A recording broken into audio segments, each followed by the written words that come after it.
Hi friends, இன்னைக்கு நம்ம எப்படி ஒரு வேலையை நம்ம கரெக்டாக ஒரு 10 நிமிஷத்துக்கு தினமுமே செஞ்சுட்டே போனோம்னா ஒரு வருஷம் முடியறத நம்ம கிட்டத்தட்ட ஒரு 100 ஹவராவது அந்த ஒரு வேலையில் நம்ம செலுத்தியிருப்போம். ஸோ அந்த மாதிரி ஒரு டிசிப்ளின்டாக அட்லீஸ்ட் ஒரு 10 மினிட்ஸ் எவ்ரி டே நம்ம பண்ணிகிட்டே இருந்தோம் அப்படிங்கிறதுனால நீங்களே யோசிச்சு பாருங்க, அந்த பர்டிகுலர் ஒர்க்கில் நம்ம ஒரு மேதாவியே ஆயிடுவோம். இதை நீங்கள் பார்த்தீங்கன்னா மற்ற மக்களோட நம்மளை கம்பேர் பண்ணும்போது ஒரு 10% பீப்புள் தான் இந்த மாதிரி செய்வாங்க.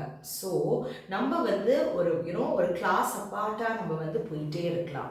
ஸோ இதே மாதிரி ஒவ்வொரு ஹேபிட்டையும் நம்ம நம்மளோட லைஃப்பில் புகுத்திட்டு அந்த டிசிப்ளினோட நம்ம எவ்ரி டே அந்த டிசிப்ளினை நம்ம பண்ணிகிட்டே போனோம் அப்படிங்கிறதுனா நம்ம ஒரு வருஷம் முடியறதுக்குள்ளேயே ஒரு புது மனிதராக, ஒரு டோட்டலாக சேஞ்ச்டாக, ஒரு ஃபோக்கஸ்டான ஒரு பர்சனாக இருப்போம். இது ரொம்ப முக்கியம் ஃப்ரெண்ட்ஸ். ஏன்னா இன்றைக்கி காலகட்டத்தில் நிறைய டிஸ்ட்ராக்ஷன்ஸ் எல்லாருக்குமே இருக்குது.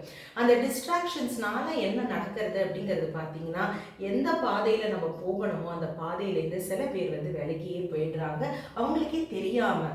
ஸோ நம்ம இந்த மாதிரி டிசிப்ளின்டாக எவ்ரி டே ஒரு 10 மினிட்ஸ் அந்த டிசிப்ளினில் நம்ம பார்த்துட்டே போனோம் அப்படிங்கிறதுனா நம்ம திசை மாறாமல் அதே ஃபோக்கஸோட நம்ம முன்னாடி நம்ம போயிட்டே இருப்போம்.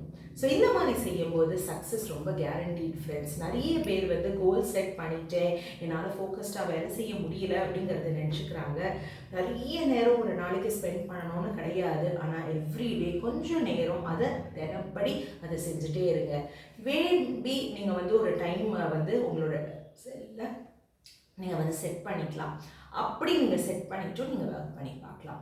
ட்ரை பண்ணி பாருங்கள்.